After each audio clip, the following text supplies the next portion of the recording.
Welcome to episode 51 of the AMT podcast. Hope you're having a good week. Remember, I'm now posting 2 to 3 times a week via my free and premium newsletter via Substack. Premium readers can enjoy crypto picks, value bets, event previews, exclusive interviews, and video tutorials. So something for everyone. All posts are archived, so you can view any of them at your discretion. I'll post the link in the bio. But today I want to talk a little bit about my journey, and hopefully it can serve as both an inspiration and a warning for anyone who wants to trade for a living. I've already done an episode on what I went through to get to where I am. But in this episode, I'm going to discuss more of the opportunity costs of my decisions, what I've missed out on, what I've learned so far, and whether or not I'd start again. Now, I'm coming up to 10 years now full time. Coming out of uni, I did get a postgraduate offer, which I turned down to trade. I turned profitable relatively quickly. It took me only a few months, but my progression stalled for 3 years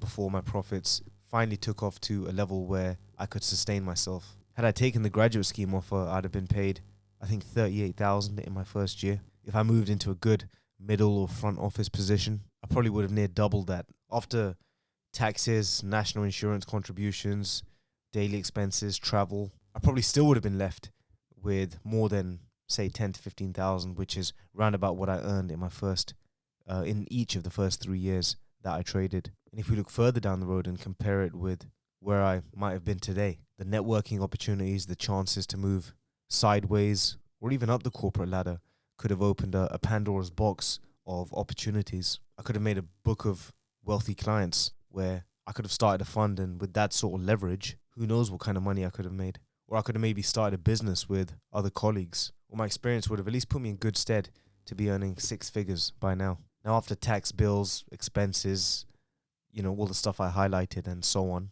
what I earn now is probably at least comparable to what I would have been earning in the corporate world. But the risks I've taken and the suffering and the setbacks that I've been through, probably don't justify the ends. So yes, I would say that financially my decisions to trade for a living probably did cost me. Trading to the uninitiated is associated with big, fast and furious profits. And whilst it can be, it's not the case for most. A study undertaken by some academics followed 1,000 day traders in South Korea and charted their progress over a year. After 6 months, 90% quit. And of those that remained, they only made enough to cover expenses and rent. Only one trader was able to generate outsized returns. Now, I still believe I'm going to get there, and I am getting closer, but the odds are not in your favor for most. The reality is the same for crypto and sports traders. Most won't be able to become profitable. And as impressive as it is for the remaining 10% of traders to at least survive, there's not much glory in being able to just about cover your expenses. Telling people you're good enough to trade for a living sounds impressive to most. And like I said, there's a lot of glamour and mystique, from people who are often doing better than you. As things stand, I've made multiple 6 figures from sports. I've also made 6 figures from crypto.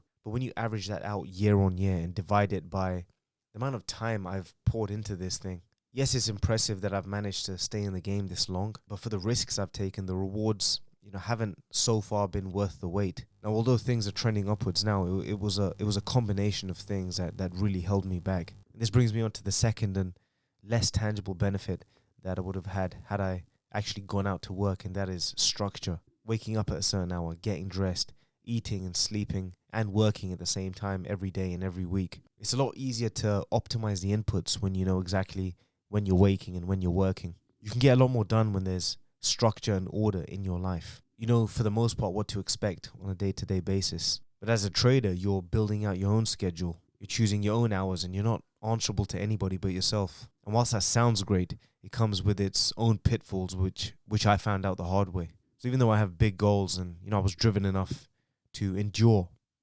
plenty of losses, a big part of why it took me longer than it should have to take off was because of my lack of discipline. I had a very chaotic and unstructured way of living coming out of uni. So my results were just marred by big winning streaks followed by big losses. And whilst I always managed to stay in front every year, the energy I expended in order to earn just wasn't worth the time. Trading for yourself means working odd hours and different hours. And this can just wreak havoc on your concentration and ability to get in the zone. So the only way to manage that chaos is to be as structured as possible. So planning your schedule in advance, skipping events, taking on the best opportunities and picking your spots. So it wasn't until I got really ruthless with my schedule that my profits really began to take off and really began to be more in line with the hard work I was putting in. The irony is that I now spend less time trading and more time planning and just sitting around being patient. So if I could do it all over again, would I? Now I think it's a ridiculous question for the simple reason that hindsight is 2020.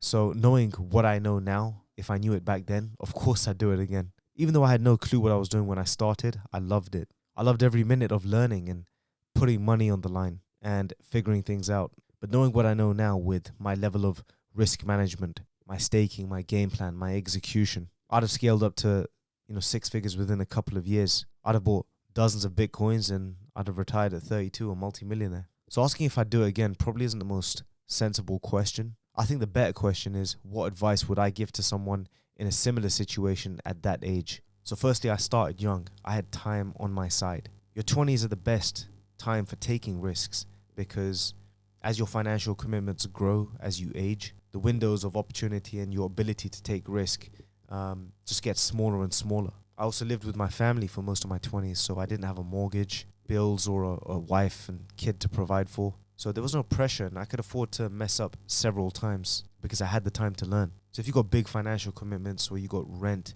or a mortgage that's expected to be paid, you're better off just having a steady income. Learn to trade in your spare time. Learn good financial habits. Learn how to spend and save your money. And use whatever free time you have to just keep learning. And only make the jump, take that leap of faith when you can reasonably expect to make a consistent income. If you're young and you live with family and you have no overheads, whether you should trade or not depends on a few things. First and foremost, are you a naturally driven and dedicated individual? If not, then just forget it. Get a job, get a 9-to-5. Don't even bother going down the entrepreneurial or trading route because you will encounter failure almost immediately. And if you don't have the mettle or the wherewithal to see things through and to learn and to improve, then you're never going to make it. And I say that from experience because despite my laziness, my unfair advantage was my mental toughness. I had the ability to endure big losses and stall many times until I got it right. Even when I lost multiple 5 figures in 2021 at the end of the crypto bull run, I questioned many times whether I'd even recover or whether I even had an edge. And I still came back. Maybe it was stupid, maybe it was my stubbornness, but at the end of the day, I recovered. And not many people have that level of stress tolerance. So you have to be built pretty differently mentally to be able to endure sustained losses, big losses and plateaus, all of which I've experienced. But a lot of that unnecessary stress could have been mitigated had I been disciplined with my approach. You don't have to wipe yourself out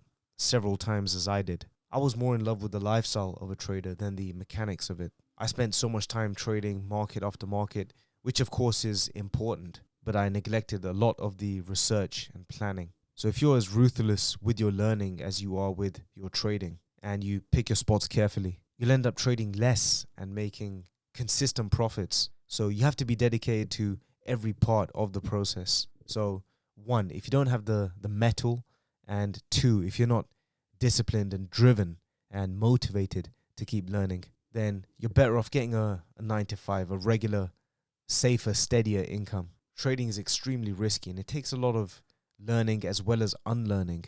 So if there isn't a fully vested commitment to the process, you will fail. And the last bit of advice I have, which is, especially important in today's day and age, is to try and find a mentor. Find someone that's already done or is doing what you want and learn from them. Why make the same mistakes that someone else has already made? It's just a waste of time and energy. Yes, it definitely helps browsing through YouTube and social media, but a lot of the advice might be dated or may not apply to what you're trying to achieve. So the goal is to find someone who's done what you want or is doing it and learn from them. Some people are capable of figuring it all out alone, but for most, it's far easier for someone else to point out your mistakes. And configuring the psychological part to trading is the hardest part. So speaking to or just following someone who's making a full-time income is going to save you a lot of time and energy because they can empathize with every part of the journey. The smartest people look to solve problems as quickly and efficiently as possible. So from the perspective that efficiency should be the goal, whereby you're learning and turning profitable